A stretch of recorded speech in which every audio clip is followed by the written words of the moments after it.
నమస్తే. పౌర్ణమి ఆధ్యాత్మిక అభ్యాసాలకు సానుకూల శక్తుల అనుసంధానం కావటానికి అనువైన సమయం. పౌర్ణమి రోజున చంద్రుడు 16 కళలలో పూర్ణత్వంతో ఉండి మానసిక ప్రశాంతత, ఆరోగ్యం మరియు ఆనందాన్ని ప్రసాదిస్తాడని నమ్ముతారు. కార్తీక పౌర్ణమి హిందువులకు చాలా పవిత్రమైన పండుగ. గురు పౌర్ణమి రోజు హిందువులు గురువులను, ఉపాధ్యాయులను గౌరవిస్తారు. ఏరువాక పౌర్ణమి రోజు రైతులు తమ ఎద్దులను, నాగలిని పూజించి దుక్కు దున్నడం ప్రారంభిస్తారు. చైత్ర పౌర్ణమికి నదులు, సముద్రంలో పవిత్ర స్నానాలు చేయడం శుభప్రదంగా భావిస్తారు.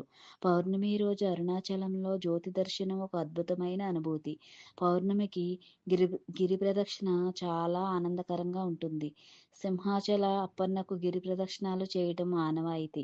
ఎన్ని తిథులు ఉన్నా పౌర్ణమి రోజు చేసే సత్యనారాయణ వ్రతం ఎన్నో రెట్లు పుణ్యఫలం వస్తుంది.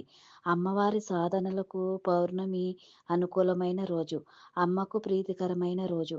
దీప ప్రజ్వలన ప్రతి ఆలయాలలో జ్వలాతోరణాలతో ప్రారంభమై లక్షపత్రి పూజలు, కోటి దీపోత్సవాలు చేస్తారు.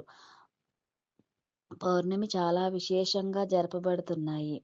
కార్తీక మాసంలో ధాత్రి పూజలు, ఉసిరి చెట్టు కింద వనభోజనాలు తినడం వలన ఆరోగ్యం, లక్ష్మీ కటాక్షం, సంపూర్ణ ఆయుష్ సిద్ధిస్తుంది. శివక్షేత్ర దర్శనాలు, దీపదానాలు విశేష ఫలితాన్ని ఇస్తాయి.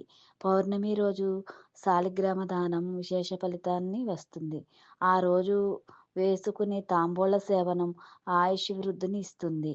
ముత్తైదువులకు, బ్రాహ్మణులకు యథాశక్తి తాంబూలం ఇవ్వడం మన సాంప్రదాయం.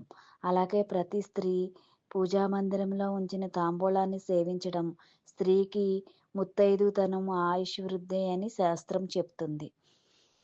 శ్రీ పరంజ్యోతితో మైత్రి అనే ఛానల్ను లైక్ చేసి, షేర్ చేసి, సబ్స్క్రైబ్ చేసి థ్యాంక్ యూ.